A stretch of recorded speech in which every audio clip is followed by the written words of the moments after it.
Veja no ICL Notícias, segunda edição. É briga de cachorro grande. Bilionário Elon Musk escala ataques contra autoridades brasileiras e chama Lula pra briga. Ele vai ter que utilizar muito do dinheiro que ele tem para ajudar a preservar isso aqui. E a treta chegou também ao Congresso.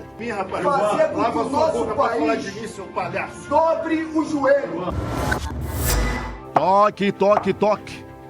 Polícia Federal prepara primeiras diligências contra a ex-Brasil. Representantes da empresa dizem ao STF que não podem cumprir decisões da Justiça brasileira. Moraes cita má fé.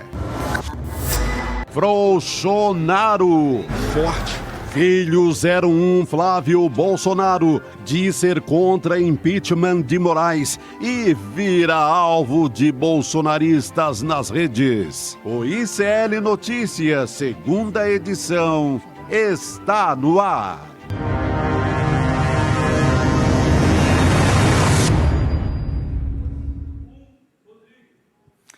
Boa noite, Brasil. Alô, comunidade do ICL Notícias, dia 9 de abril de 2024. Falamos ao vivo dos nossos estúdios, da nossa redação em São Paulo, onde agora há pouquinho, agora mesmo, a gente estava terminando aqui de preparar, organizar o nosso roteiro com as principais notícias do Brasil e do mundo para você. Boa noite, obrigado por nos acompanhar em mais um dia, em mais uma noite de muitas informações, o aprofundamento, a análise da notícia aqui no ICL Notícias, segunda edição. Boa noite para você que mora nesse país em que um bilionário mimado, agitador de extrema-direita, resolveu ofender dois poderes da República de uma vez só, né? Disse que o Xandão, o Alexandre de Moraes, é um ditador e afirmou que o ministro Alexandre de Moraes tem o Lula na coleira. Chamou o Lula de cachorro. Ele não está querendo agitar, né? Não está querendo provocar. Não está querendo usar a fortuna e as ligações dele com a extrema-direita para fazer política num país alheio. A crise escalou. E Alexandre de Moraes respondeu, como vocês viram agora há pouco nos nossos destaques, disse que o X, a empresa do Elon Musk, está praticando litigância de má fé. Daqui a pouco nós vamos explicar melhor o que é isso. Por que que o Alexandre de Moraes disse isso? E vai investigar, sim, a turma do X aqui no Brasil. Essa turma aí das plataformas que ficam na Faria Lima, né? Mas além do Elon Musk e do Alexandre de Moraes, há outros atores importantes nessa disputa, que é também uma guerra comercial, uma guerra por dinheiro e poder, uma guerra para saber quem manda mais no Brasil, a Globo ou as redes sociais. A Globo também entrou nessa guerra, nós vamos falar disso já já. Estamos com todas as imagens aqui sendo preparadas, separadas já. Gabriel Vento, tudo bom, Gabriel? Já com Elon Musk, né? O que não falta é Elon Musk aqui na tela do Gabriel Vento. Aqui o Ricardo, nossa direção jornalística, e a Bianca Pasquim, tem nome de jornal, a Bianca. E a nossa diretora de TV, ela que corta. A hora que você percebe que vai para uma câmera nova, é a Bianca que faz isso. E, aliás, vamos para as câmeras novas aqui. Boa noite, Gabi. Boa noite, Chico Sá. Salve! Muito boa noite, Rodrigo Viana. Boa noite, Chico Sá. Boa noite para você que nos assiste nos canais do Instituto Conhecimento Liberta e Eduardo Moreira no YouTube. Programa Mais um Dia Pegando Fogo aqui no ICL Notícias. A gente vai continuar falando, como adiantou o Rodrigo, sobre Elon Musk desafiando a nossa justiça brasileira, mas Moraes está dando uma resposta a contento. As nossas instituições não estão dormindo furiosamente, ao contrário do que os bolsonaristas gostariam. Vamos conversar também, ao longo do nosso programa, com o Sérgio Amadeu, que é professor da UFABC, pesquisador das redes digitais, a respeito disso, entender um pouco do que está por trás. Guilherme Amado vem também para conversar com a gente a respeito de Elon Musk, de como estão as coisas no Congresso, a respeito da pauta da PL das fake news. Também vamos falar sobre Flávio Bolsonaro no Roda Viva, não é mesmo, Chico Sá? Uma vergonha. Foi lá no Roda Viva, uma emissora pública, falar de quê? que as urnas não eram confiáveis, ainda aquele velho papo golpista.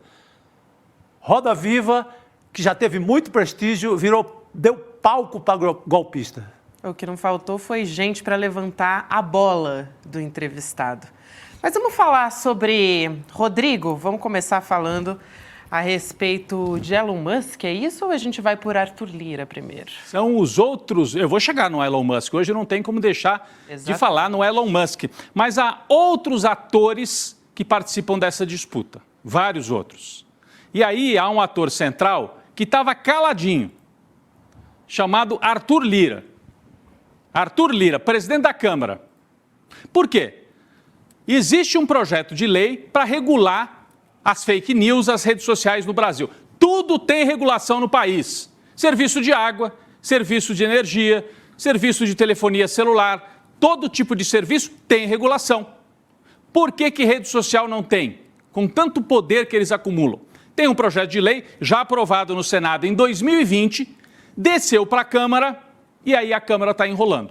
Estava enrolando. O Orlando Silva, deputado do PCdoB de São Paulo, é o relator desse projeto, que estava negociando aqui, negociando acolá, um projeto que prevê regulação e prevê também, entre outras coisas, que as redes sociais têm que pagar pelo conteúdo jornalístico que elas usam para ganhar dinheiro e que é produzido por outros sites, emissoras de televisão e rádio. Dezenas de órgãos de comunicação produzem conteúdo que as redes sociais usam e não pagam nada por eles. Então, isso também está no PL.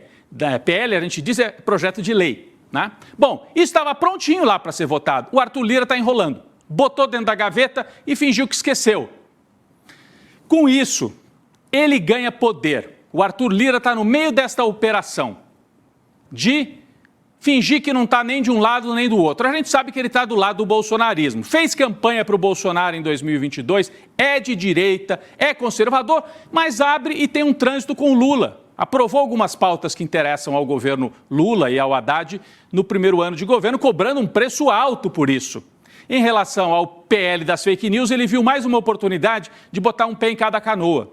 Não fez andar o projeto, que daí ele fala para os bolsonaristas, está vendo? Eu não vou regular as redes, porque eu sei que aí vocês deitam e enrolam. Continuem fazendo o serviço de vocês aí nas redes sociais e eu não ponho para votar. Era esse o caminho que tinha escolhido o Arthur Lira. Por isso que a gente tem que ficar de olho. O Elon Musk está brigando de um lado, xingando, acusando, fazendo afirmações falsas. O Alexandre de Moraes rebate usando a caneta da lei e o Arthur Lira na esperteza.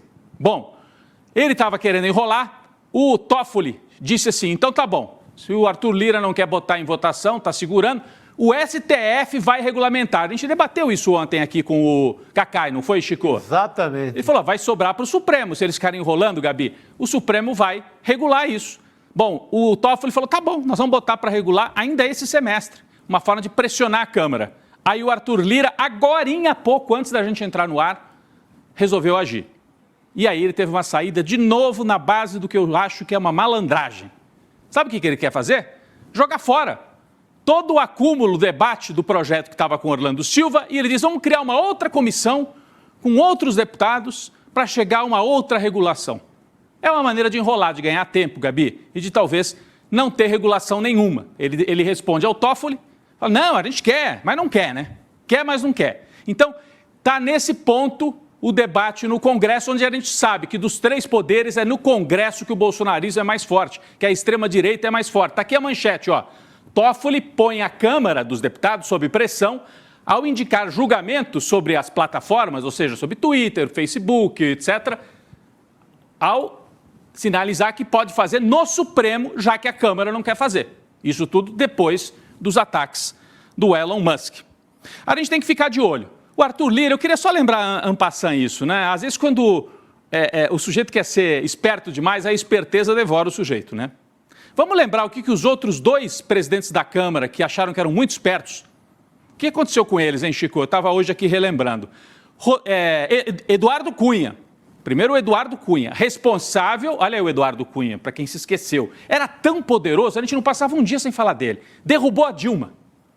Achava que estava por cima, que mandava no Brasil, e de certa maneira mandava. mas é um poder muito efêmero esse de presidente da Câmara, porque na verdade é um poder que emana de muita gente ao mesmo tempo. Ele acaba sendo o centro de uma soma de poderes. Ele acha que o poder é dele, mas não é. Eduardo Cunha foi preso, está fora da política, derrotado, um homem tão poderoso que derrubou a Dilma.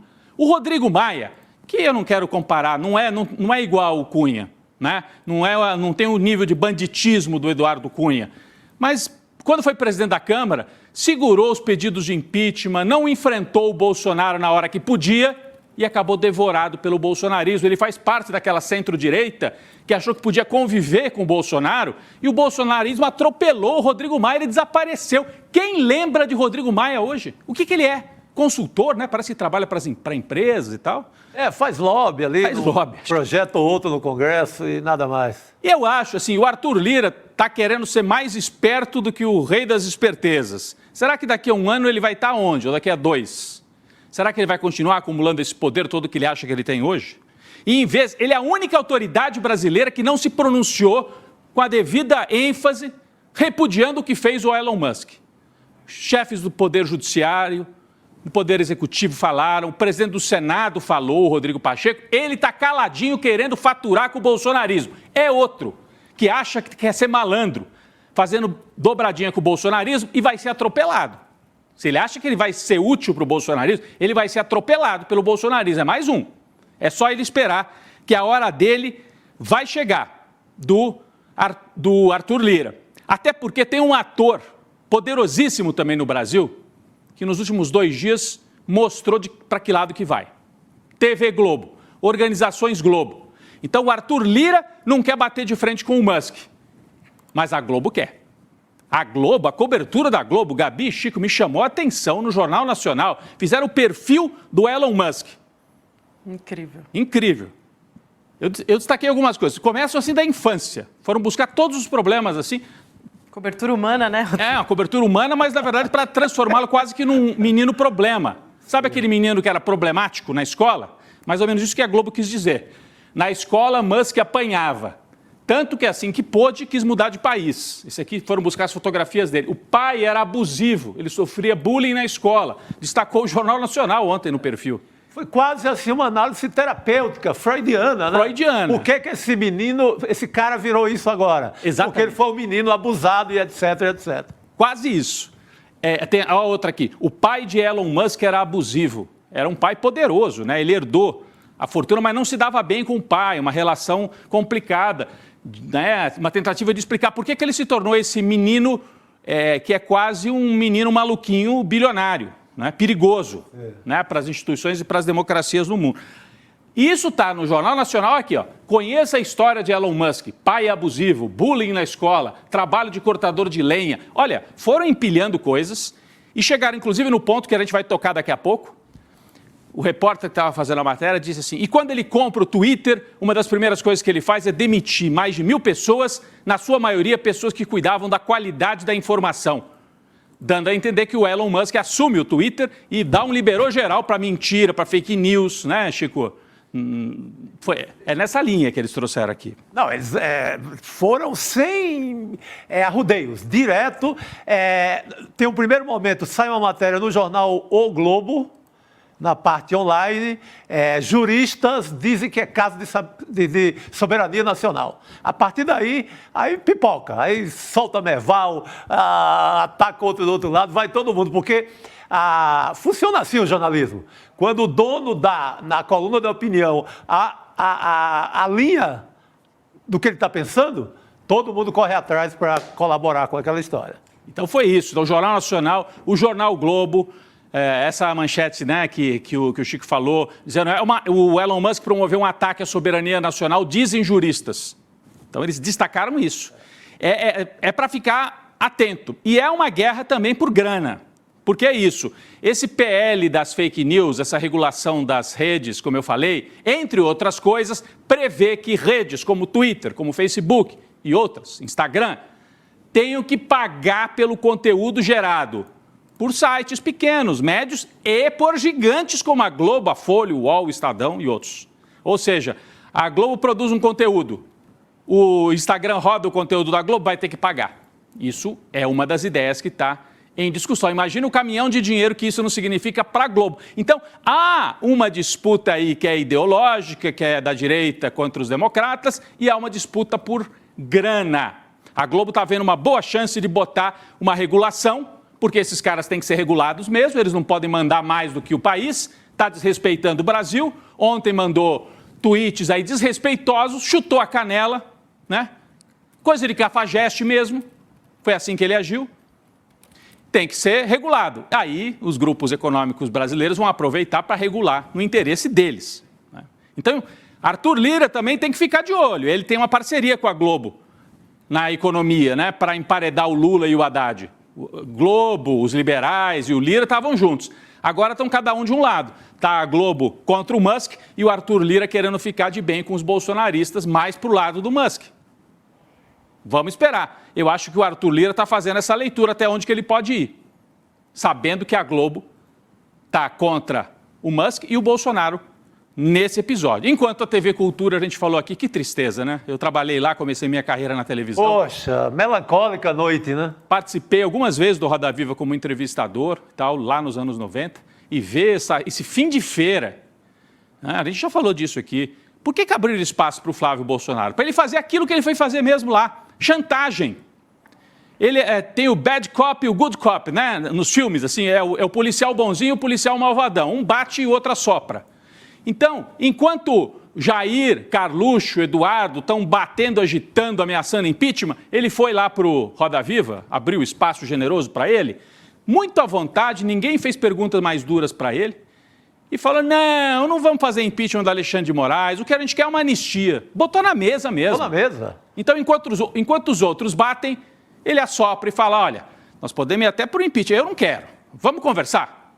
É isso. O Roda Viva serviu para isso, foi usado, e o Tarcísio é o governador e a TV Cultura é ligada ao governo do Estado. Então, está muito claro o que aconteceu ali. Não né? teve tréplica, né? Não teve. Ele deitou e rolou. Né? Ele não desmaiou. Foi o jornalismo que saiu desmaiado dessa vez. Pode ver o sorriso do Weingarten ali nos bastidores, já dá para ter uma ideia da tônica. O ex-ministro, né, que estava lá, Exatamente. No Roda Viva. Advogado da família. Olha, todo o climão que foi uma encomenda do governador, né? Tem toda a cara de encomenda do Tarcísio. Toda a cara. O Tarcísio, eu vou ajudar vocês. Estão precisando um espaço aí para mandar recado? Pode deixar comigo disso, né? E deixaram o Flávio Bolsonaro mandar todos os recados que ele quis, livre, leve e solto. Um fascista. Depois jornalista vai reclamar. Quando normaliza um fascista, né, ligado a miliciano, que já defendeu milícia na Assembleia Legislativa, tratar como se fosse assim, um senador a mais que veio aqui debater política no Brasil. Não é. Eles estão tentando derrubar a democracia no Brasil. E aí a TV Cultura abriu espaço para isso. E eu queria só concluir essa primeira fala, que a gente tem outros temas aqui. O Elon Musk, ele é tema não só aqui no Brasil, gente. Ele faz esse tipo de agitação e vem aqui perturbar e atacar os poderes, não só aqui no Brasil. Aqui na Europa ele faz com mais jeitinho, mas faz também, hein? Queria destacar aqui o texto da Nina Lemos, jornalista e escritora que mora em Berlim, brasileira. Escreveu para a Deutsche Welle, para o site, que é um site alemão. O texto que ela escreveu sobre como é que o Elon Musk anda se relacionando com a extrema-direita lá na Alemanha. Lá na Alemanha, ele faz diálogo nas redes com deputados do partido neonazista alemão. Direito à propaganda nazista, é o texto que ela traz aqui. O Musk travou uma conversa pública na rede dele no último fim de semana, enquanto estava rolando a confusão aqui no Brasil, com um sujeito chamado Björn Höcke, não sei se é assim que fala, do partido AfD, Alternativa para a Alemanha, que é o partido de extrema-direita. Esse sujeito estava reclamando porque ele também está sendo responsabilizado judicialmente por usar nas postagens dele um lema usado pelos nazistas. Ele é acusado de usar slogans nazistas e vai reclamar dizendo que ele é vítima de perseguição, a mesma coisa que a extrema-direita faz aqui no Brasil. Aí o Elon Musk travou uma conversa com ele, querendo entender melhor. Por que você está sendo perseguido, meu filho? Explique melhor. Aí eles travam aqui uma conversa. Ou seja, ele abriu a tribuna dele para legitimar esse Björn Höcke, que é um extremista, neonazista alemão. O Musk reagiu e perguntou para o Höcke, por quê? Por que você está sendo tratado assim? né? Porque ele tinha feito uma postagem, tudo pela pátria, tudo pela Saxônia, tudo pela Alemanha, e ele usou uma expressão que em alemão é a expressão que era usada pelas tropas de assalto, a SA, de Hitler. E ele sabe disso, porque ele é um estudioso de história, esse alemão. Então ele sabe que ele está usando um slogan nazista e está reclamando, tenho liberdade de expressão. E o Elon Musk foi lá, mas o que você falou? Assim, tratando como se fosse, sabe, você tem direito. A mesma coisa que faz aqui no Brasil. Mas lá ele não avançou para xingar primeiro-ministro, para xingar a corte, mas usou a plataforma dele para legitimar a extrema-direita. É uma operação de extrema-direita. Só para seguir aqui numa última tela do texto aqui é essa explicação sobre o lema da SA, né? Que foi o lema utilizado por esse sujeito nas postagens. E aí pergunta a Nina, jornalista, a quem eu agradeço, que liberdade é essa que a extrema-direita e os seus fãs querem? A liberdade de agir como nazista em paz? De tramar um golpe de Estado e não sofrer nenhuma consequência? De propagar mentiras e destruir reputações? De continuar atacando moralmente mulheres, gays, negros e minorias em geral? Pergunta a Nina. Sim, é essa a liberdade que eles querem. A liberdade de destruir a democracia e por isso tem que ser contidos e por isso que o momento é tão grave. Seja no Brasil, seja na Argentina, seja na Espanha, em Portugal, seja até na Alemanha, que já sofreu com isso, e tem neonazista de novo fazendo agitação com apoio do Elon Musk. Chico e Gabi. Maravilha, querido. Muito bem. Pessoal, temos muito assunto para tratar daqui para frente.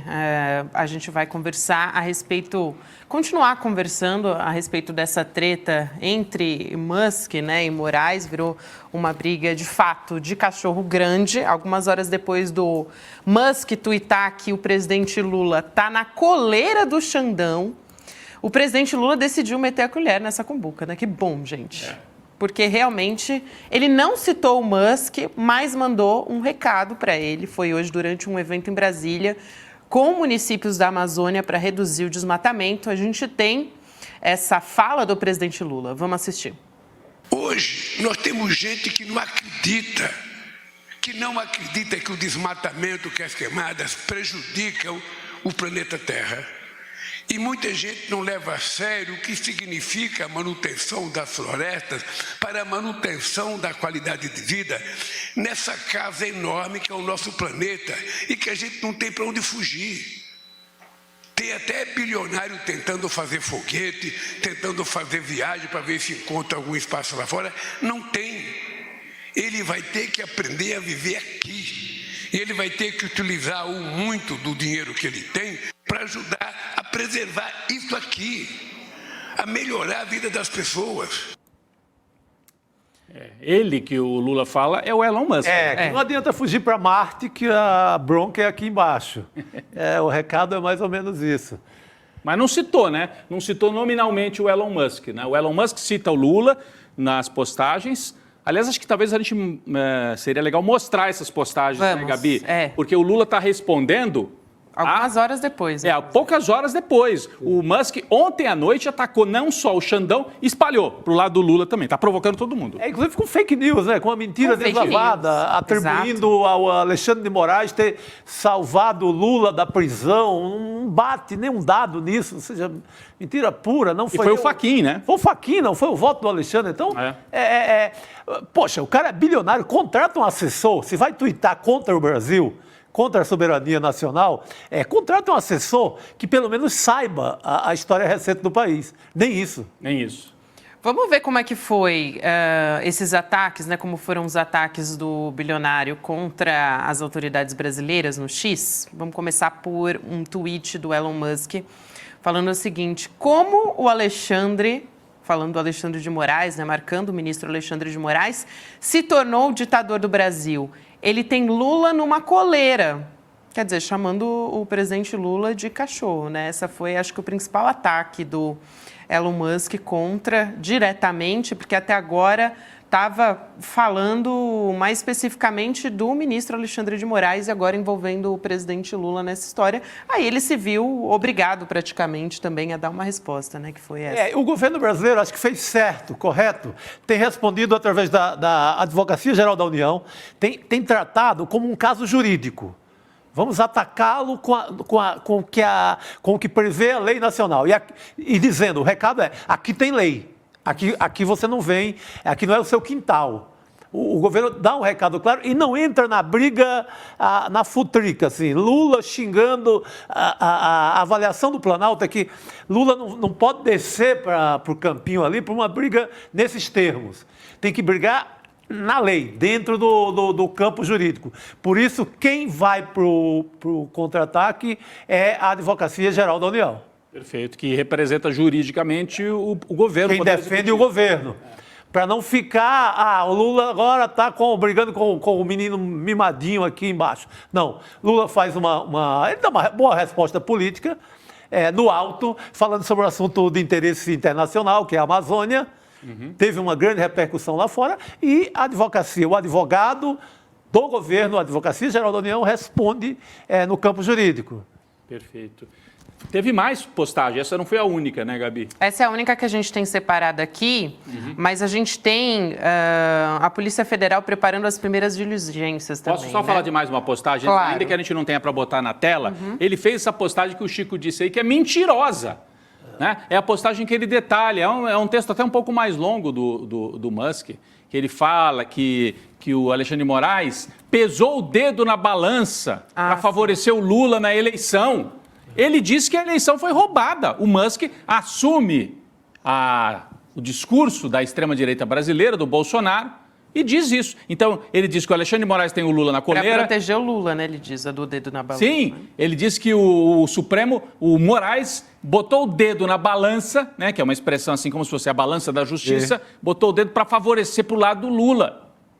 Ou seja, ele não foi buscar alguém profissional para fazer as postagens. Provavelmente ele consultou o Carluxo.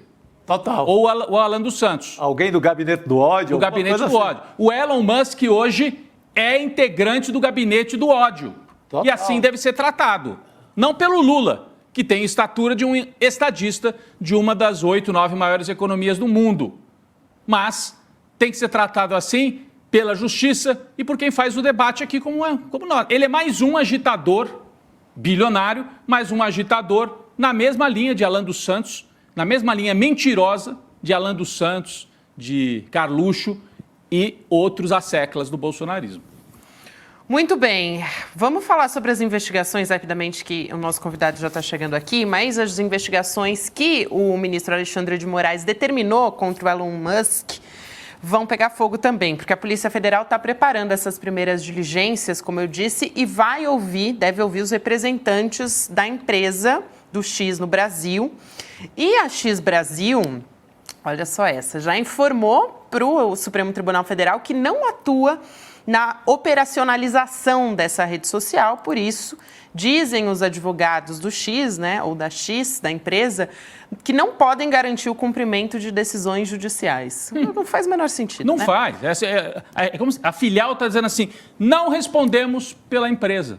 Então o que vocês estão fazendo aí? Exato. Então pode sair do Brasil. Então, pode ser. Aliás, o Alexandre de Moraes respondeu isso por escrito na decisão dele. Tá aí, ó.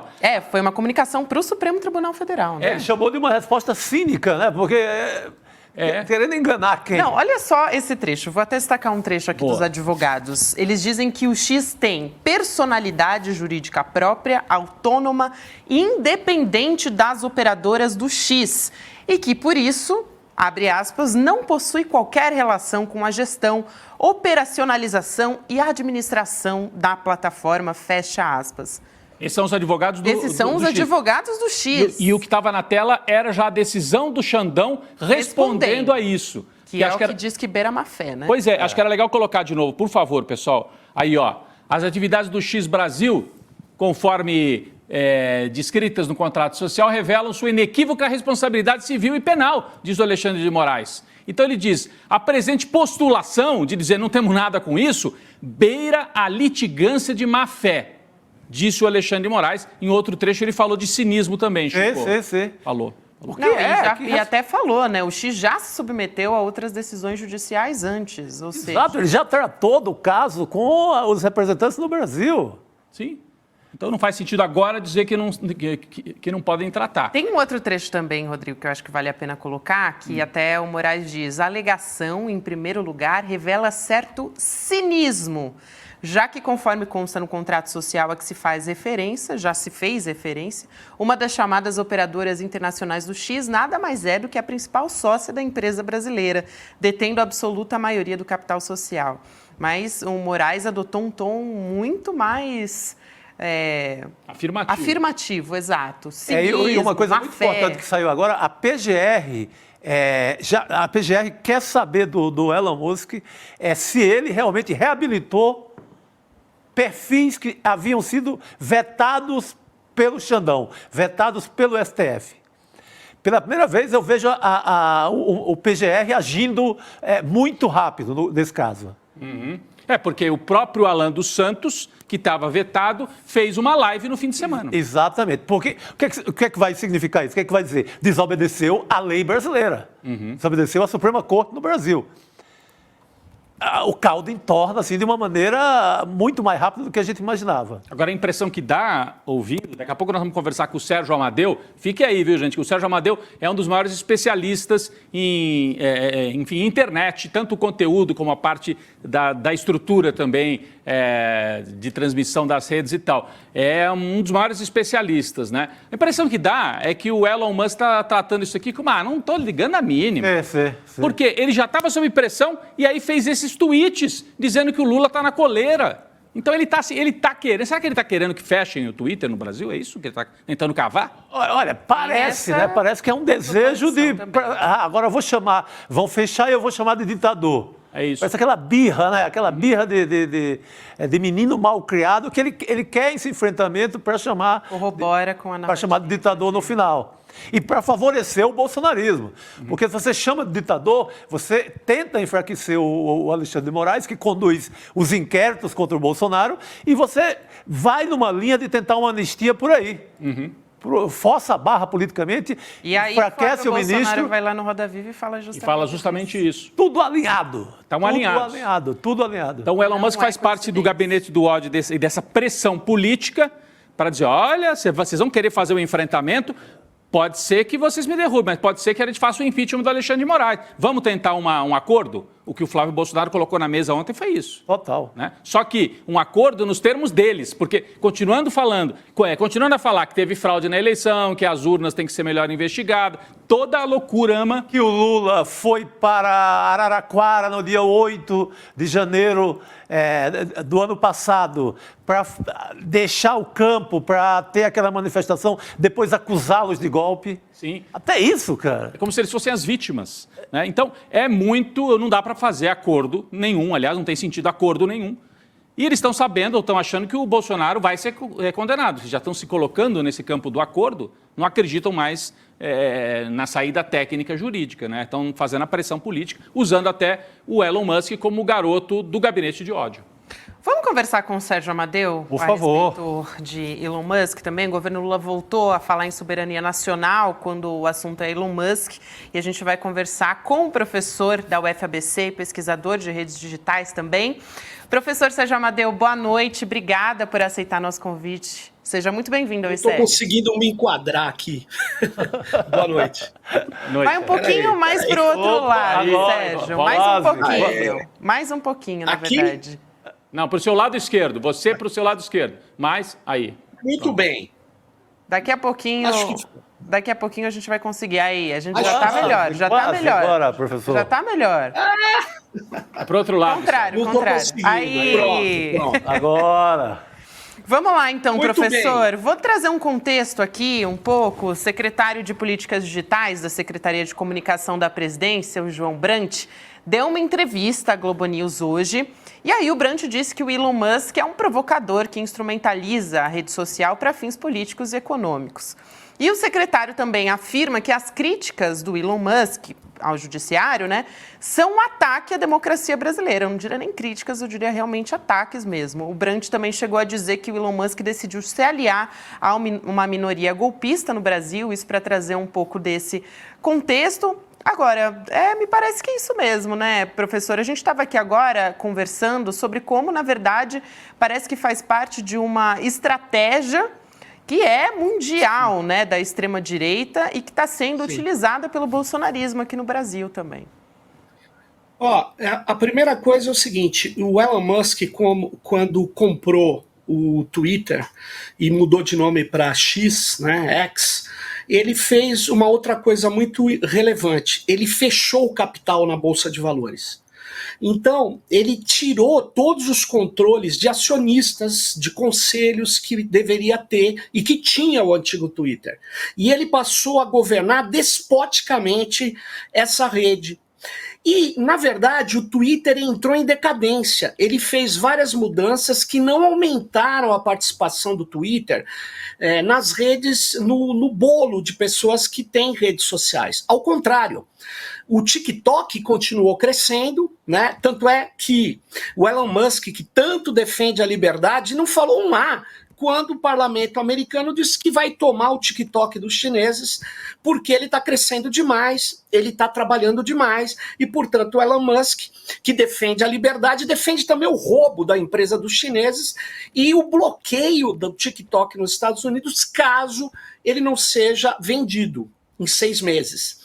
Então, o Elon Musk, ele administrou muito mal o antigo Twitter e provavelmente ele entrou num modo de transformar o Twitter, o X, né, num órgão estritamente dos seus interesses políticos.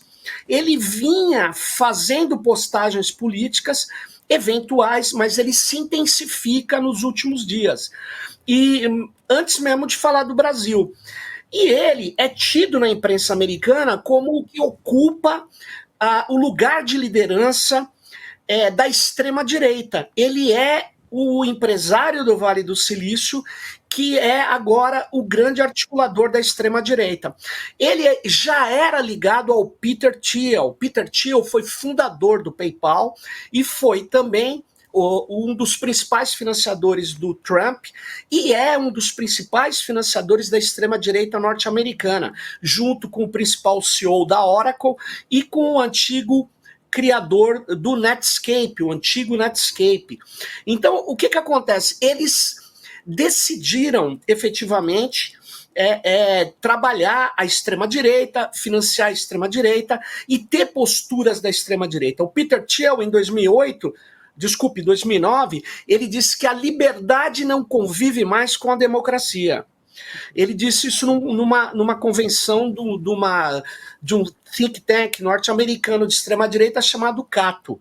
E ele fala isso e ele age em função disso.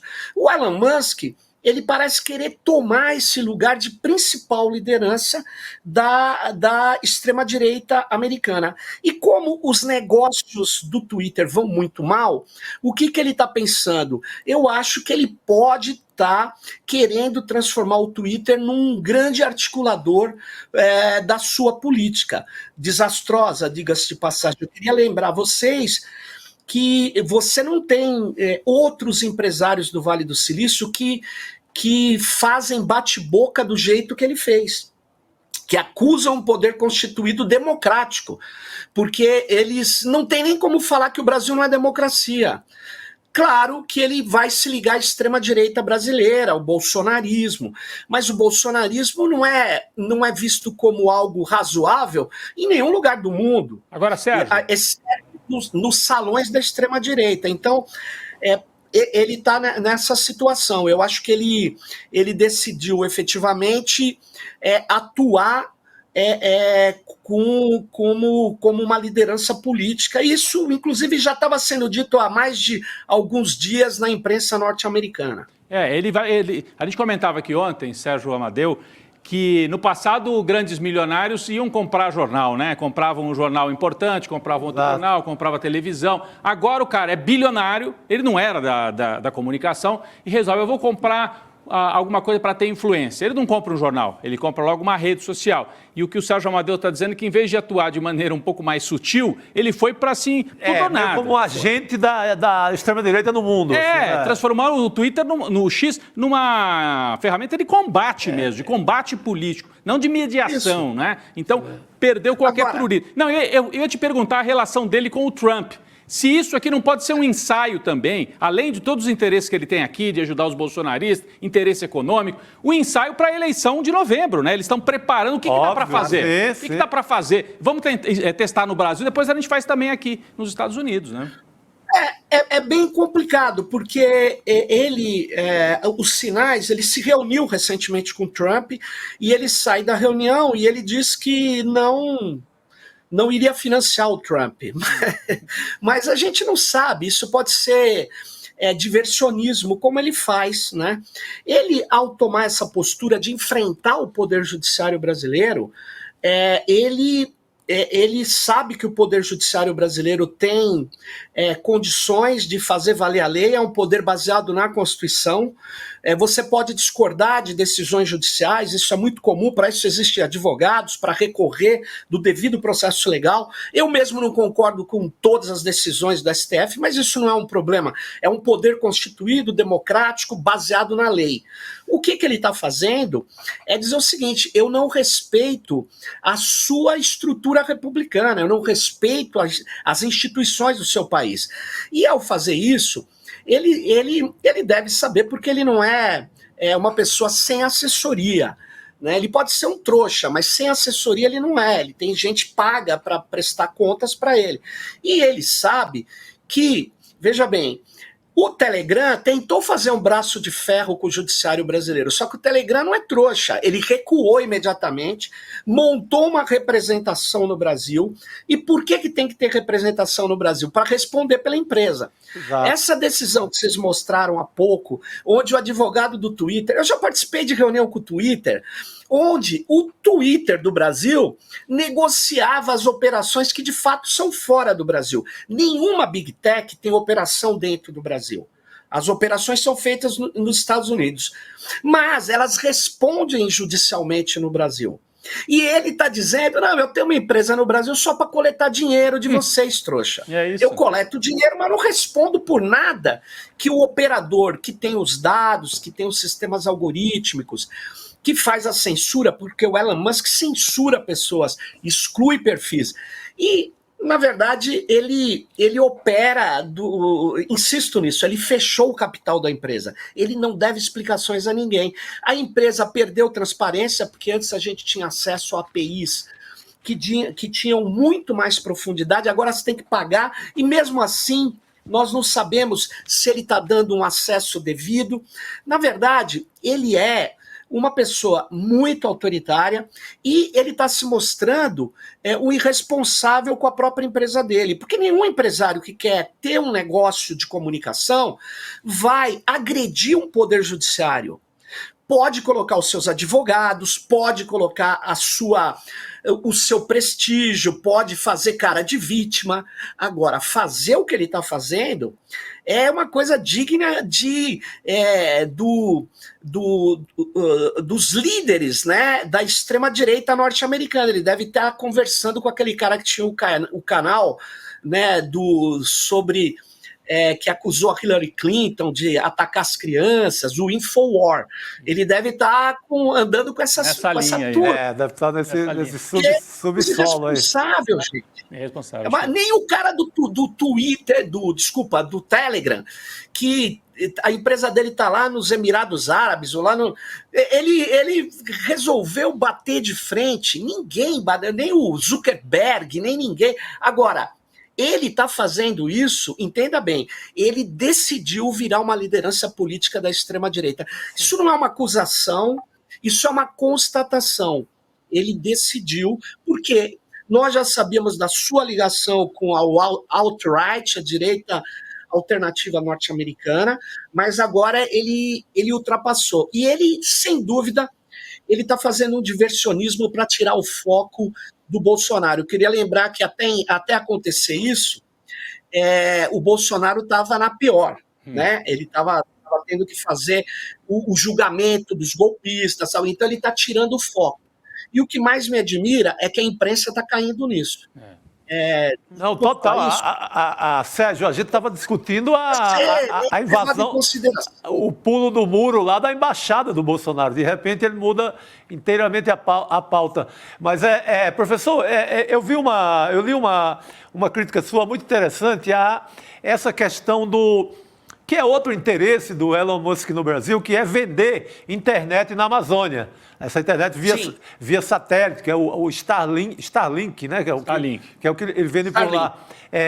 Você falava que a gente não pode, o país não pode ficar só na mão dessa opção, que teria como fazer internet na Amazônia de outra maneira, que esse monopólio é um pouco forçado, que daria para levar a internet para a escola, para cidades na Amazônia, de outra forma que não fosse essa vendida pela empresa do Elon Musk. Ô Chico, eu queria só complementar a informação, professor, até porque o governo Lula, né, que fala em ataque à soberania nacional, também financia essas empresas do Elon Musk. E hoje a Secretaria de Comunicação Social da Presidência publicou uma nota justamente falando sobre isso, Chico, porque negou a informação de que ia rever os contratos com a Starlink, que é o serviço de internet via satélite do Elon Musk, que é justamente isso que você está falando. Porque eu acho que contrato feito, você não pode, pega mal até para o país, se você começa a desfazer contrato, mesmo ele dando razão, a não ser que ele seja condenado no Brasil, aí sim.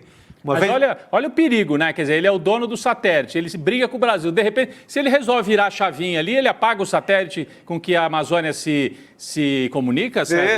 E a crítica do Sérgio era nesse sentido, de que não pode, esse monopólio ele é forçado, teria como ter internet de outra forma, né, Sérgio?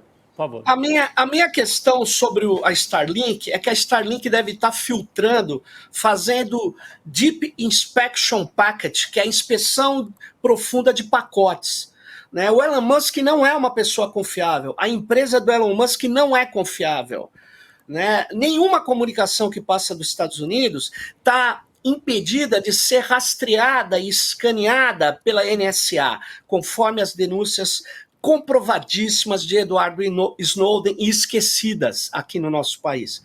Eu só queria lembrar que ele faz o rastreamento e a vigilância privada. O Elon Musk não é uma pessoa confiável. A rede dele não é confiável. E nós, tudo bem, eu não tenho que retalhar porque ele é um garoto mimado, tal, mas eu queria dizer uma coisa. Nós estamos errando em contratar as antenas do Elon Musk. E esses contratos são individuais. Esses contratos têm que parar. A maior parte da conexão da internet no mundo é feito por cabos submarinos. Mais de 95% é cabo submarino. Não é por satélite. O satélite é instável.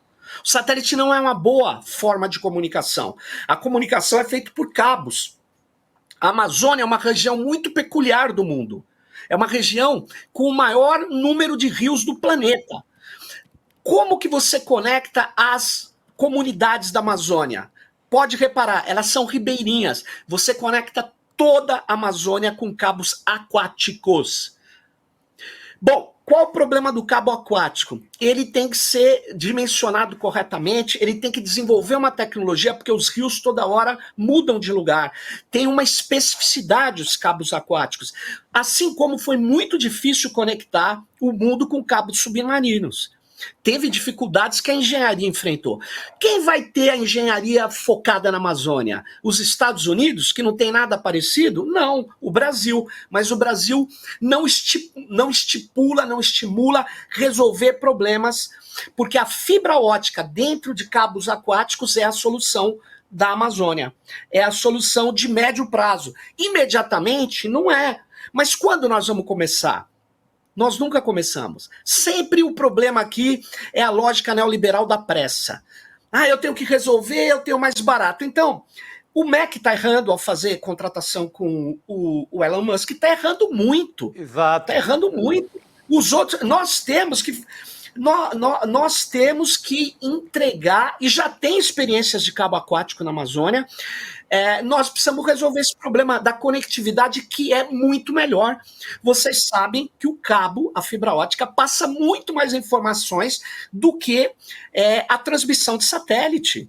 Por quê? Porque é um ambiente controlado, a gente ilumina, por isso que é óptica, fibra óptica, os bits são transformados em sinais luminosos que vão dentro das fibras ópticas batendo, refletindo e chega na velocidade da luz.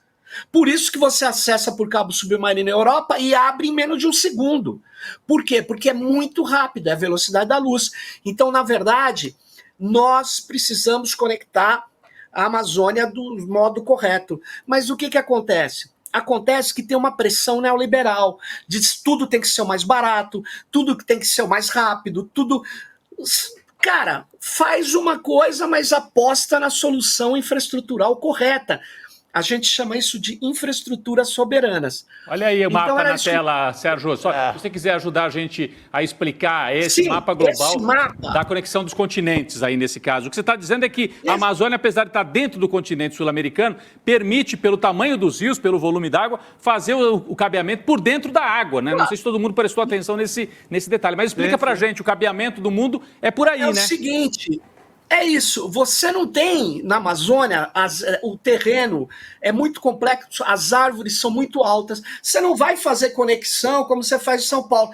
Você pode até levar a fibra óptica junto ali da energia, né, naquelas grandes torres.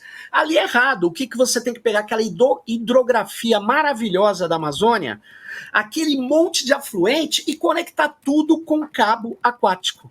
É isso que eu estou dizendo.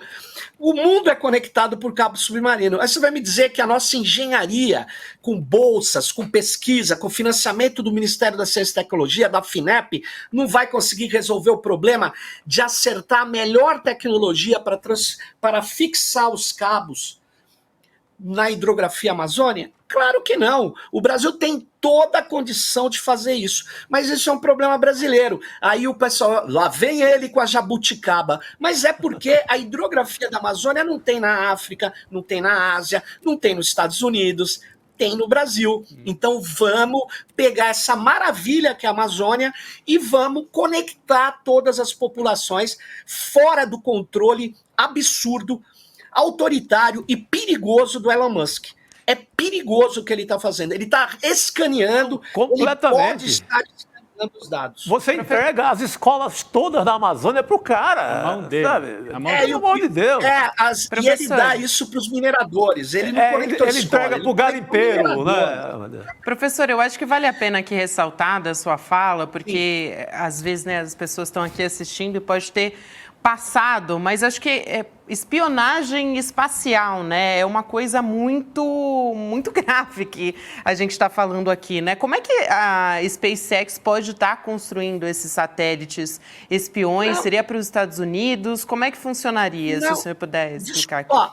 Deixa eu te falar, Gabi, é o seguinte, satélite espião existe, eu não falei disso, eu falei que ele pode estar aproveitando, Sim. Né, a intermediação que ele faz, a mediação que ele faz, né, entre o pessoal que está se comunicando e pode estar copiando esses dados. Sim. A gente não sabe. Eu não confio no Elon Musk. Ele não é uma empresa de telecom que tem auditoria, que está submetida às nossas leis. Eu não sei o que eles estão fazendo. Ele pode estar fazendo inspeção de pacotes profundas. É uma técnica, né, de escanear todos os pacotes que passam pela rede de satélite dele. Mineração de dados. Ele está fazendo isso? Não sei. Não sei, eu não sei, mas ele pode estar fazendo.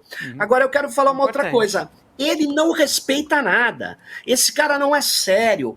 Ele é um bufão. Eu não acho que a gente devia ter... Bom, eu denunciei isso, fui contra, o pessoal não ouve.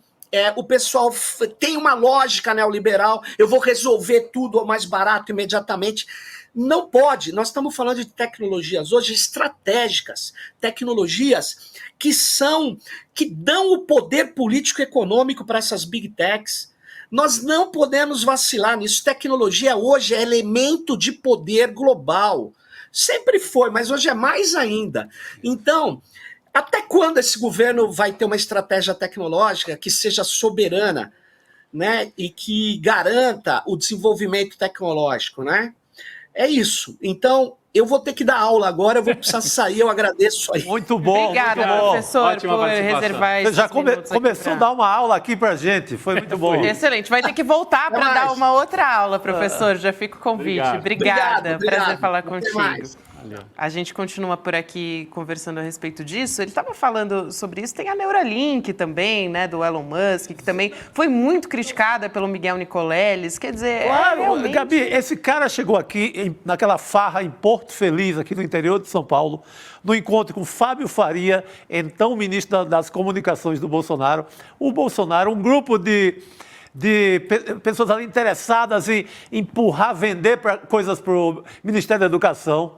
Então, foi nessa farra que saíram um bolo de contratos de governo para ele, para o Elon Musk. Então, o que o Sérgio Amadeu nos traz é que, tudo bem, às vezes tem que correr resolver uma coisa ali mais de urgência, mas o governo, o país precisa desenvolver uma comunicação que não dependa de um cara desse tipo, porque isso não é um empresário sério.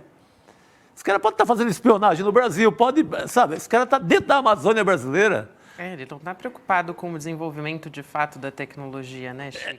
Não pode entregar qualquer bandido o país, sabe? Vem e já vende qualquer parafernália e todo mundo compra e tá tudo certo. Nessa história que a gente vai continuar aqui um pouco a nossa conversa, né, da internet por satélite do Elon Musk sendo usada por garimpeiros na Amazônia. Chico e Rodrigo, né? Uma apuração do Brasil de Fato mostra que os perfis de WhatsApp que oferecem os serviços da Starlink, né, eram os mesmos que anunciavam a compra de ouro extraído de forma ilegal na terra Yanomami, lá em Roraima. Essa empresa ela começou a operar no Brasil durante o governo de Jair Bolsonaro, a gente estava conversando sobre ela agora há pouco, e a Starlink chegou no país prometendo fornecer internet, é isso, né, para 19 mil escolas, né, Chico Sá? Essa fotografia é do dia que eles fizeram o anúncio, ó. Importante, o Fábio Faria, que aparece ali na foto... E nunca aconteceu, tá? Esse fornecimento nunca aconteceu, só prometeu, mas nunca Ele é o herdeiro do SBT, é casado com uma das filhas do Silvio Santos, Exatamente. e era ministro das Comunicações do Bolsonaro. Ele é que faz o convite para essa farra aí lá em Porto Feliz. E aí o Paulo Motorim recuperou esses dias a carta, né? Dear Mr. Musk. O Fábio Faria assim, dizendo assim para ele, venha para o Brasil que nós temos ótimas oportunidades para o senhor. E aí ele veio. E o Bolsonaro desabou lá de Brasília para o interior de São Paulo para fazer a reunião. Virou um ato de campanha. Virou um ato de 2022. campanha. Ele quis demonstrar força. Olha como eu sou poderoso. Eu trago até um dos bilionários do planeta para o Brasil na véspera da campanha de reeleição. Mas era uma armação já desse esquema também, que, em parte, o governo Lula manteve. No caso da Amazônia, do fornecimento de satélites para as escolas. Então, é algo para se pensar. Nós vamos continuar mantendo, né? A SECOM, como você disse, Gabi, negou que fosse desfazer todos os contratos, que também não pode sair correndo e você desfazer. não pode... Até porque você pode prejudicar também o fornecimento de internet para as escolas. Inclusive, foi muito criticada, até por uma parte da ala progressista, dizendo, mas o governo não pode responder dessa forma. Bem, eu acho que tem que responder na medida da lei, gente. Tem que responder com a lei do país, é a nossa lei. Tem que responder firme, dizendo que é questão de soberania nacional. Não pode arregar, sabe? Não pode...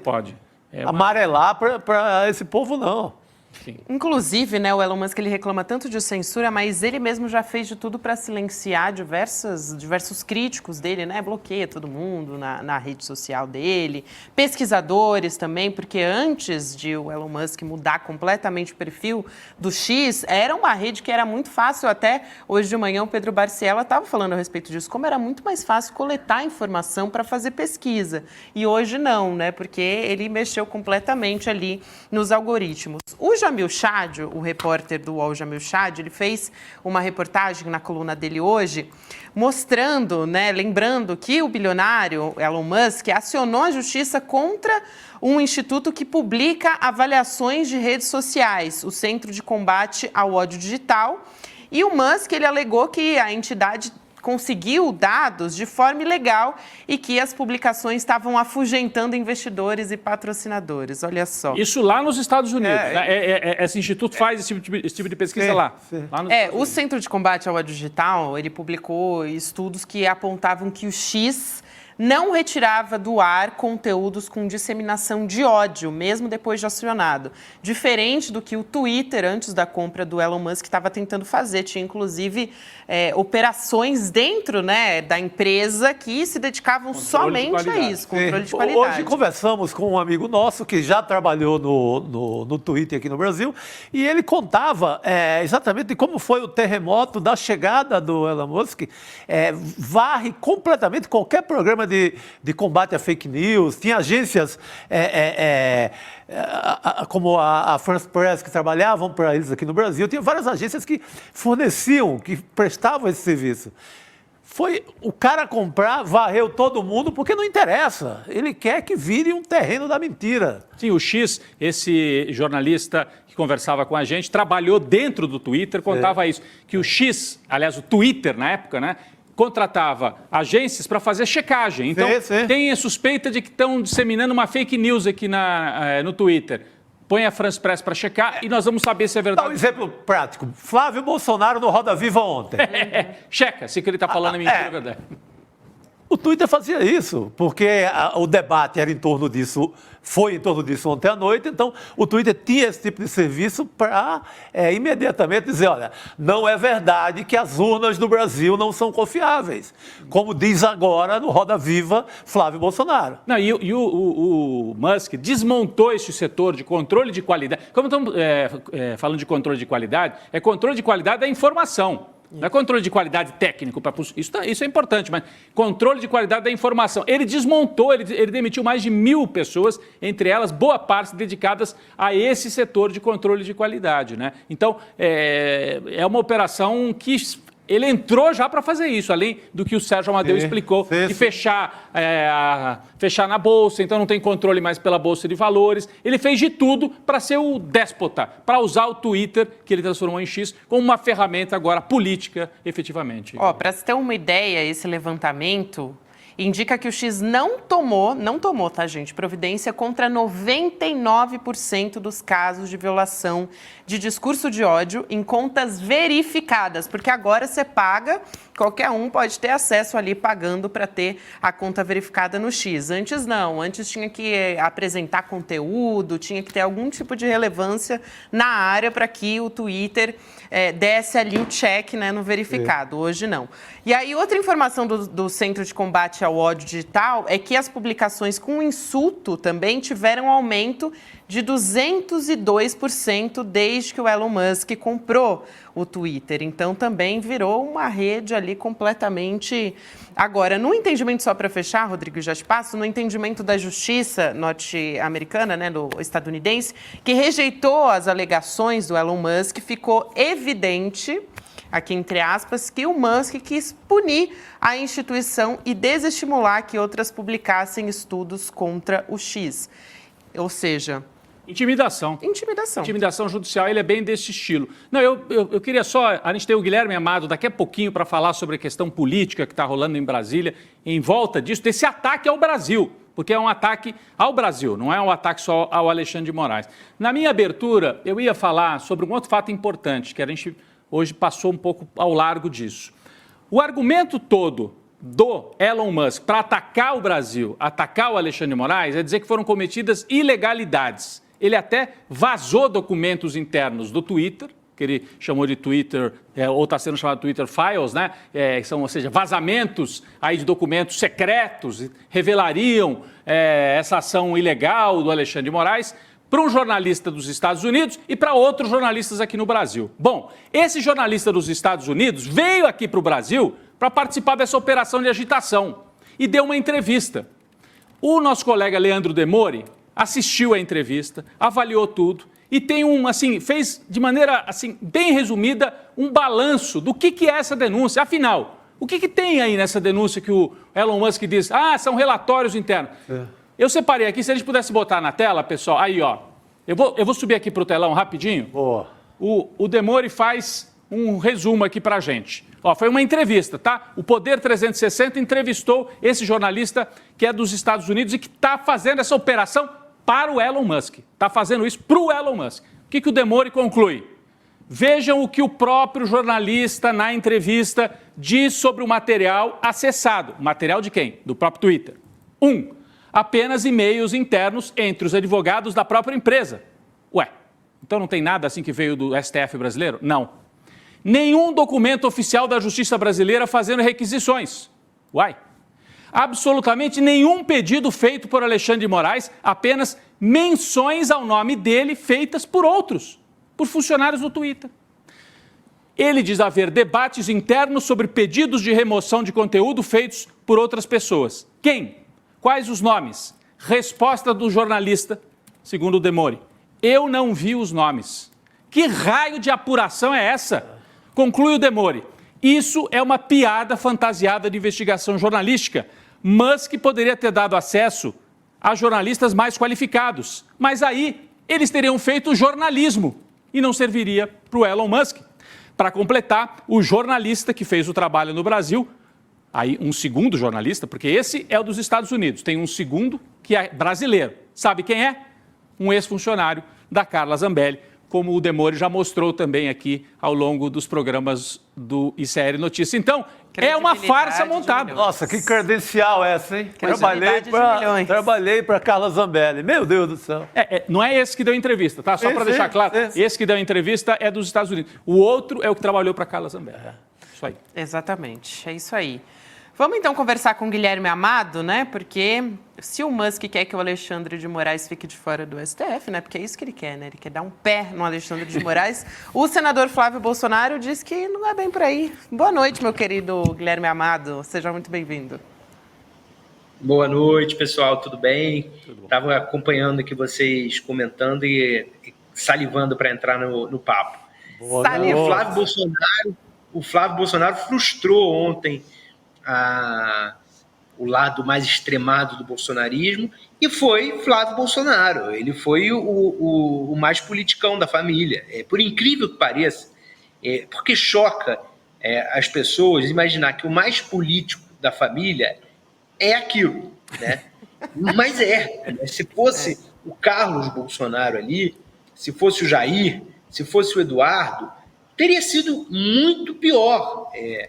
E isso, infelizmente, é a realidade, né? O Flávio Bolsonaro, ele dentro do extremismo da família Bolsonaro, que estão, como o nome diz, já muito à direita na polarização, num dos polos da polarização, mas ele, dentre os quatro, é o menos extremado. Então ele fala uma coisa dessa, de que é contra o impeachment do Alexandre de Moraes.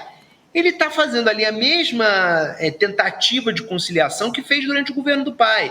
Durante o governo do pai, o Flávio Bolsonaro esteve reunido algumas vezes com o Alexandre de Moraes, tentando uma conciliação. Ao falar isso, ele está fazendo mais uma vez esse papel. O que não me impressionaria, não me espantaria, se isso não fosse um jogo combinado dentro da família. Do tipo, olha, a gente tem aqui o que estica a corda e tem o que assopra. E cada um tem sua função num determinado momento, né? E o Flávio agora está tendo, não à toa, com o pai prestes a ser denunciado, está tendo o seu papel de dar essa piscada pública para o Alexandre de Moraes. Ele foi entrevistado ontem pelo Roda Viva, né? E aí ele defendeu que o Supremo se reformule, só que para dar as aspas dele, arquiva inquéritos como o das milícias digitais, que passou a investigar, inclusive, o Elon Musk, né? Vamos colocar aqui as aspas na nossa tela para a gente ler. Ele diz o seguinte: não acho que pedir o impeachment de ministro do STF vá resolver os problemas do Brasil. Eu sempre acreditei numa autorregulação do Supremo. Eu acho que essa é uma ótima oportunidade para que o Supremo possa retomar as rédeas da Corte e parar de ser sugada toda hora para dentro de uma discussão que não é institucional e relativa somente a um ministro. As coisas só vão voltar à normalidade quando esses inquéritos todos forem arquivados. Fecha aspas para Flávio Bolsonaro. Ou seja, agora, anistia para todo mundo que está tudo em paz. Mas sabe o que aconteceu depois? Um movimento, Chico, nas redes sociais dos bolsonaristas chamando ele de frouxonaro. Porque eles querem mesmo ter um espantalho para chamar de seu, né? E o espantalho, no caso, é o Moraes. Que antes, quem fazia esse papel era Bolsonaro, agora quem está fazendo esse papel é Elon Musk, né? De atacar o Alexandre de Moraes. Então, ele foi chamado de frouxonaro pelos coleguinhas bolsonaristas, né? Pelos apoiadores bolsonaristas. Agora... É uma estratégia, não é, Guilherme? Eu queria a opinião do Guilherme Amado. Quer dizer, eles têm a turma que bate, né? Que é a turma que vai para a rua, que ameaça, etc, etc. E põe o Flávio Bolsonaro lá para fazer esse papel de eu sou o conciliador, né? Eu fico feliz de ver que agora a família Bolsonaro não acha que basta mandar um cabo e um soldado e fechar o Supremo. Porque alguns anos atrás, a família dele estava propondo fechar o Supremo com um cabo e um soldado. Agora ele está propondo a autorregulação, não feita por um cabo e um soldado. Não entendi bem, mas de qualquer maneira é um avanço e mostra, apesar deles estarem gritando, estarem fortes, estarem botando gente na rua, a situação deles também não é tão simples, que eles têm que lidar com essa contradição. Eles vendem poder, botar fogo em tudo, arrebentar tudo, mas na hora H tem que propor acordo, né, Chico? Exatamente. Eles vendem esse enfrentamento quando na hora H recorrem, como já fizeram, ao Michel Temer, que nomeou o Alexandre de Moraes, recorrem para amansar ao 7 de setembro, né? Quando chamou de canalha ali. No palanque foi assim... Um leão. Um leão, exatamente. Como diria a Soraya Tronic, no dia que a Michelle Bolsonaro recebeu o título de cidadã paulistana aqui em São Paulo, rolou uma operação para evitar a prisão. Havia um pânico que poderia rolar uma prisão naquela noite no Teatro Municipal. Verdadeira ou não, mas o pânico existiu lá entre o bolsonarismo. O Temer está muito ligado ao Ricardo Nunes no momento. O Temer está colado, o Temer está dentro da campanha do Ricardo Nunes. E o Temer foi quem mandou o recado de fica em paz, que aí não tem prisão. Então, essa turma que no gogó diz que está enfrentando, aí pede para o Michel Temer amaciar a parada, porque o Michel Temer tem influência sobre o Alexandre de Moraes, foi quem o nomeou. O Alexandre de Moraes o classifica como o melhor presidente do país. Então, eles têm uma relação política muito afinada. Muito afinada. Mas eu não sei o que o Guilherme Amado acha disso, né? Esses papéis. E aí ele é chamado de frouxonaro. Já estava na conta? O Flávio Bolsonaro talvez já tivesse isso na conta, né? Que ia irritar um pouco a turma mais radical do lado dele mesmo, né? O problema é que os bolsonaristas, na média, não leem jornal, né? Não se informam, não assistem ao ICL, não leem os sites, não leem imprensa profissional. Porque que o Flávio Bolsonaro fazia isso está noticiado desde 2018. A gente várias vezes a gente noticiou isso. Tanto que não espanta quem está bem informado que o Flávio tem essa postura. Espanta esses camaradas que vivem na bolha criada por eles e que não conseguem enxergar nuance, não conseguem enxergar uma diferença. E aí agora viu o recorte de vídeo jogado no grupo de WhatsApp e descobriu que o Flávio não é o Carlos e não é o Eduardo, enfim. Agora, essa estratégia de aproximação com o Supremo é uma estratégia que os advogados do Jair Bolsonaro vêm tentando também. E ela parte de uma leitura racional do cenário, que hoje o Jair Bolsonaro está condenado pelo STF. A gente já falou aqui, a dúvida é se vai ser 9-2 ou se vai ser 5-0, ou seja, se vai ser no plenário a condenação, com os 11 ministros participando, inclusive André Mendonça e o Cássio Nunes Marques, ou se vai ser na primeira turma do STF, presidida pelo Alexandre de Moraes, em 5-0, porque o Nunes Marques e o André Mendonça estão na segunda turma. A partir dessa constatação, qual é a única possibilidade, já que não há nada que indique que o vento vai mudar, já que qualquer pessoa sabe que o Elon Musk está fazendo é uma presepada de rede social, que não tem nenhum impacto no ordenamento jurídico brasileiro. É tentar uma aproximação com o STF para tentar mitigar dano. Então, tentar que uma condenação do Bolsonaro seja menor se avizinha, é tentar algum tipo de negociação.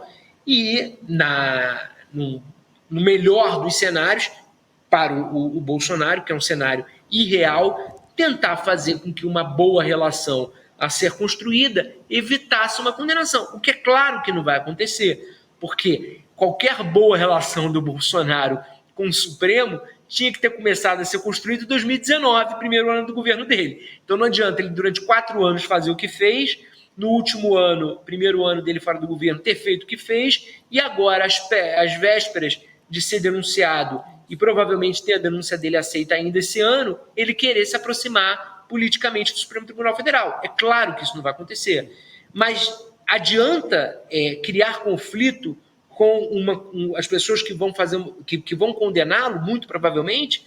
É claro que não. Daí os advogados e o próprio Flávio Bolsonaro estarem tentando essa aproximação.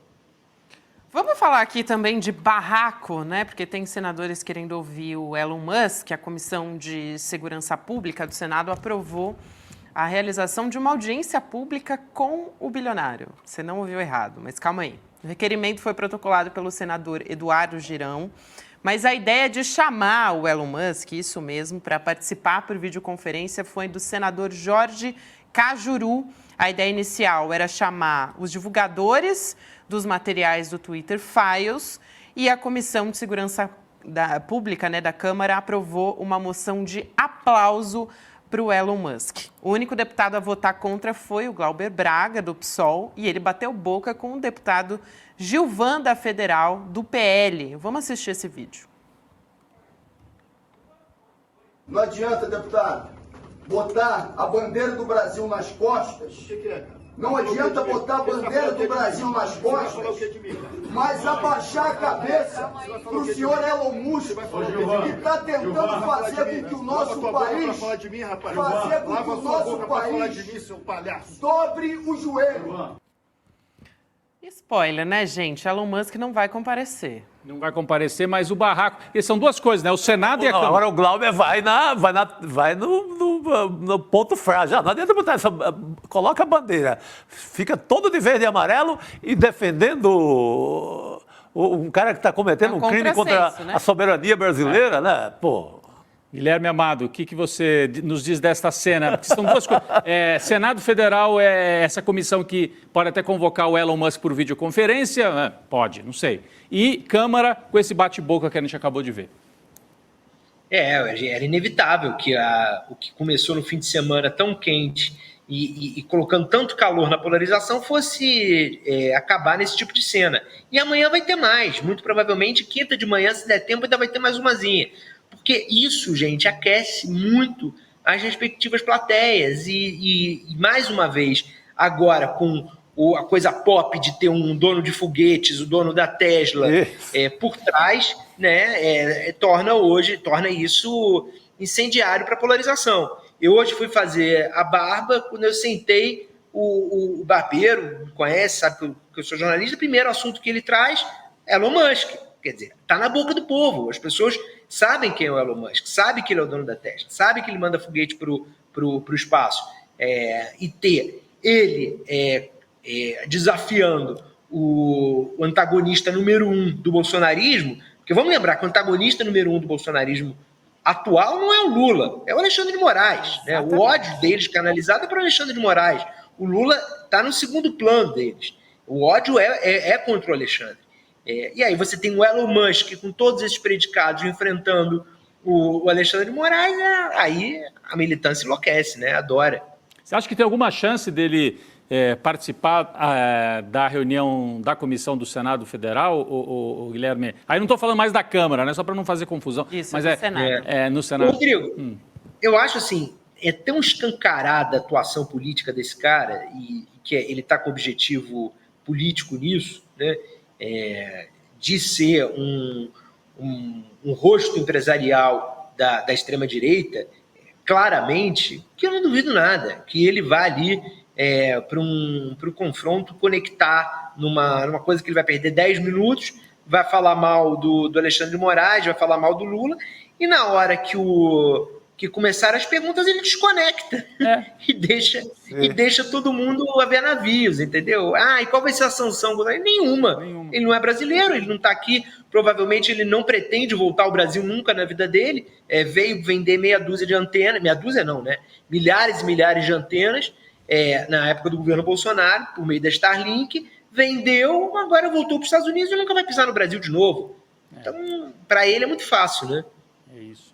Só para a gente destacar, né, aquelas imagens que a gente viu agora há pouco do Glauber Braga enfrentando aquele deputado Gilvan da Federal, o da Bandeira, foram gravadas pela Heloísa Vilela, repórter. Câmera. Nossa. Né, gravou, fez ali do ângulo bem pertinho do Glauber Braga. Olha ali, ele levanta. Falou até da mãe do Glauber Braga, literalmente, viu? Tem um trecho final que ele fala, sua mãe não sei o quê, virou uma baixaria. Ele sentiu o ataque ali do Glauber, foi muito pontual, foi muito bom. Pô, que patriota é esse? Na hora H fica a favor de empresa estrangeira? Patriota de empresa estrangeira. Aliás, eu acho que isso era um tema, viu? Guilherme, o Lula entrou hoje, né, daquela maneira que nós já noticiamos aqui no debate, falando que o Elon Musk devia gastar o dinheiro dele não para fugir para a Lua, para Marte, mas para ajudar aqui o planeta a preservar as florestas e tal. Não citou o Elon Musk. Mas acho que uma maneira que o governo ou os setores democráticos podiam entrar era fazer a defesa da soberania nacional, né? Uma bandeira que a esquerda e mesmo a centro-esquerda foram deixando de lado. O bolsonarismo tomou isso completamente. É uma chance, né? Eu vejo assim uma chance, uma bola quicando na frente, como o Glauber Braga mostrou hoje. Sim. Que bandeira de patriota é essa que você carrega, que vem um cara atacar o Brasil e você está do lado do sujeito de outro país? Que patriota é esse, né? Eu acho que tem essa possibilidade. Tem um campo aí para ser explorado mesmo. Mas eu não sei o que o Guilherme achou até da reação do Lula. Fala. Eles são contra o George Soros investir no terceiro setor no Brasil, por meio da Open Society. Eles são contra o Bill Gates ter atuação também em terceiro setor, mas eles não são contra o Elon Musk ignorar completamente uma ordem judicial do país, né? Assim, não tem menor cabimento, né? Um negócio não para em pé. Não para em pé. Enfim, não vou dizer que é ridículo, porque seria ser redundante para a gente falar da atuação do bolsonarismo. Mas concordo com você, Rodrigo. Tem uma bola quicando aí para o primeiro partido, o primeiro político de esquerda que quiser cortar, né? Eu vi o Ricardo Capelli postando várias vezes, que ele não chega a ser uma liderança de primeiríssima, assim, é uma pessoa que tem crescido, né, no cenário político, fazendo várias postagens nessa linha, de fazer uma defesa patriótica pela esquerda. Exato, foi quem fez de melhor forma, de forma mais contundente. Quando ele estava ali auxiliado do Flávio Dino, ele ocupou bastante espaço, né? Com essa moral adquirida ao lado do Flávio Dino, que ele volta aí ao palco das redes sociais. Aliás, que falta faz o Flávio Dino nessa hora, né? Poxa, ele agora estaria comandando esse debate, fazendo esse debate de maneira muito firme, né? Com muita qualidade. Eu acho também, né? Pelo menos, porque ele achava uma maneira de fazer institucionalmente, mas também de maneira política e comunicava muito. Ele pegava a Constituição e saía ali citando, se brincasse, rolava até uns salmos, uma bíbliazinha rápida também, e vamos embora.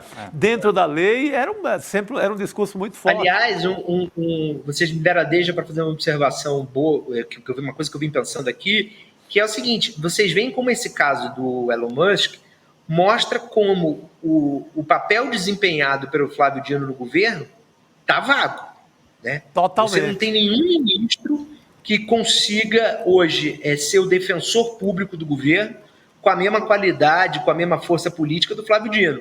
O Ricardo Lewandowski, como a gente já sabia que seria, não quer esse papel, não é o perfil dele, mas qualquer outro poderia, né, ter trabalhado para chegar nisso, né? E é uma coisa que ninguém faz, você não vê nenhum deles fazer isso, né?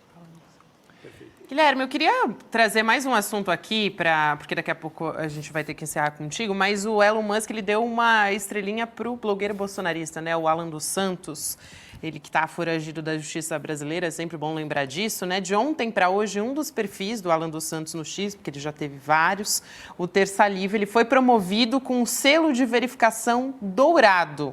Esse é um reconhecimento usado, inclusive, para organizações e não para pessoas, né? E custa até $10 mil por ano.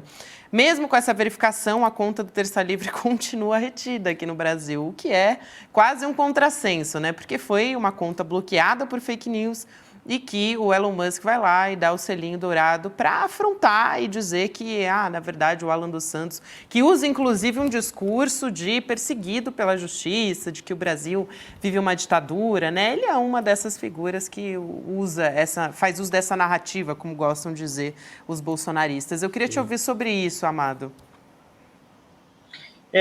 O que mostra que muito provavelmente o Alan dos Santos segue tendo apoio, se não financeiro, apoio político para ter se conectado com o Twitter, né? Porque ou isso foi dado a ele ou ele comprou. Porque, como você falou, Gabi, pode ser comprado.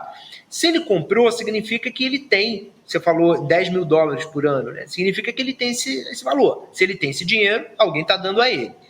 E se ele, por acaso, ganhou isso do Twitter, significa que ele está, então, em contato com o Twitter, um contato político, porque se o Twitter não dá isso para ninguém, né? As organizações que eu conheço que têm isso, compraram, porque avaliaram que é uma rede social relevante ainda e que precisam ter o destaque lá que o algoritmo dá a quem tem esse badgezinho lá, esse selozinho. Se ele ganhou, é porque o Twitter, politicamente, que só escancara a atuação, a opção política do Elon Musk de usar a plataforma para bombar a extrema-direita mundial, né? Exatamente, é isso. E a PGR solicitou a informação sobre essa reabilitação das contas. Para o Gonê é importantíssimo saber, porque aí está o crime.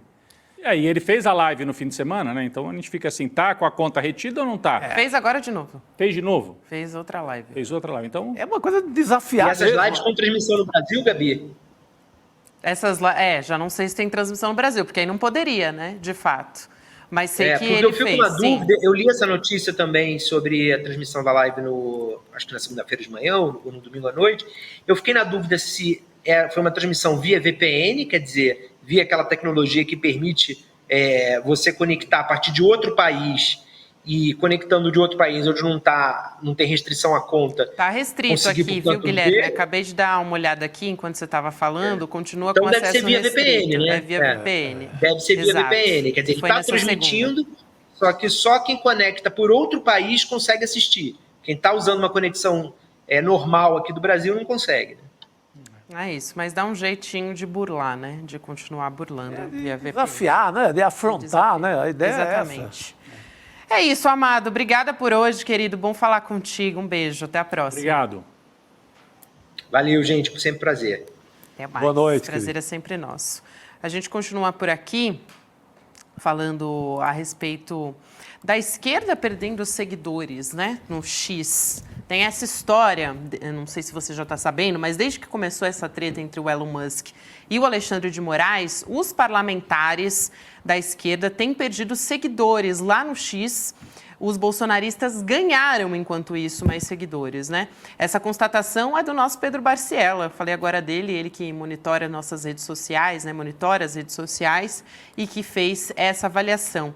É curioso mesmo esse fenômeno, né, Chico e Rodrigo? Isso é curioso, né? Porque, para usar uma palavra bem amena aqui, né? Porque, enquanto isso, a extrema-direita está crescendo na rede social. Mas aí eu fico pensando, ele joga fora mesmo qualquer ideia de uma rede comercial, porque aí estamos falando de outra parada. Aí ele quer virar um líder de extrema-direita e vai favorecer só a turma dele. Então, critério técnico zero. O que pode acontecer, muita gente começar a vazar também do Twitter. Você não vai ficar no lugar que você perde seguidores a cada instante, né?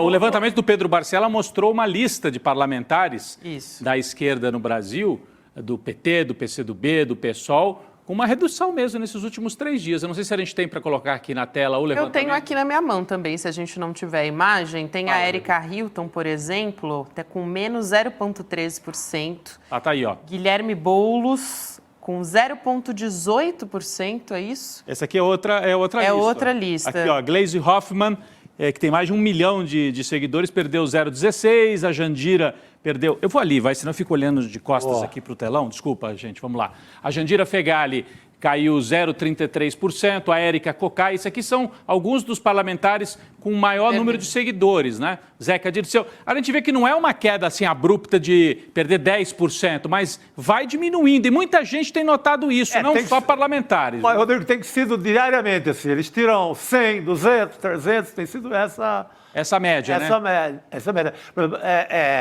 Óbvio, eu não sou parlamentar, não sou votado, mas da minha conta tiraram mais de 1.000 de domingo para cá. Tem muita gente da ala progressista observando esse fenômeno acontecer. William De Luca também, já jornalistas também. Ou seja, então tem parlamentares, jornalistas, curiosamente, geralmente pessoas mais progressistas. Sim. O Chico tem muitos seguidores, né, Chico? Mais de 1 milhão, não é isso? 1.700.000. 1.700.000. É um dos...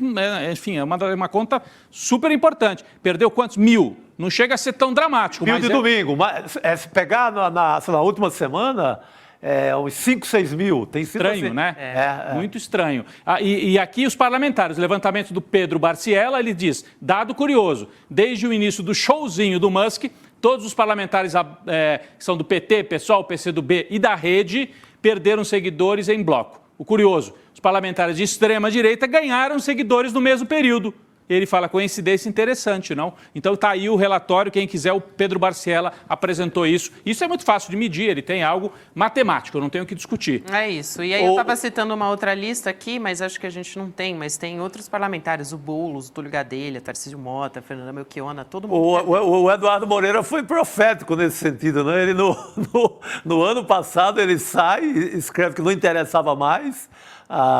Ele deixa o X, o Twitter, porque ele sentiu que a coisa estava descaminhando. Então foi profético Eduardo Moreira. O César Calejon me diz aqui, né, que o posicionamento oficial do X, do Musk, né, de que estão fazendo uma limpeza nos bots. Agora, é interessante que estão fazendo uma limpeza nos bots, só a esquerda tem bots. Os robôs, né? Aqueles robôs que... que são os robôs. Só nas contas mais progressivas. Exatamente. A limpeza é só aí. Não, e agora querem tirar robôs. Essa é a posição a vida inteira com 1 milhão de robôs. Sim, e também não falta robôs na direita também. Robô tem aí, é só comprar. Muito bem, gente. Tenho uma informação também de que o TRE do Paraná formou maioria contra a cassação do mandato do Sérgio Moro. O placar está em 4-2 agora. A sessão está acontecendo em Curitiba e o Sérgio Moro, você sabe, ele está respondendo por abuso de poder econômico na pré-campanha eleitoral de 2022. Essa informação que a gente tem de momento, né? A 4ª sessão do julgamento começou hoje, terça-feira. O julgamento, então, está 4-2, como eu disse, contra a cassação do Moro. O relator votou contra a perda do mandato, o Flavinha Souza, e foi acompanhado pela Cláudia Cristina Cristofani, o Guilherme Frederico Hernandes Dens e também o Anderson Ricardo Fogaça. E o desembargador José Rodrigo Sade e o Júlio Jacob Júnior votaram pela perda do mandato e pela inelegibilidade do Sérgio Moro. 4-2, falta só o voto do presidente do TRE. De qualquer maneira, mesmo que ele vote pela cassação... Que é o seguro, né?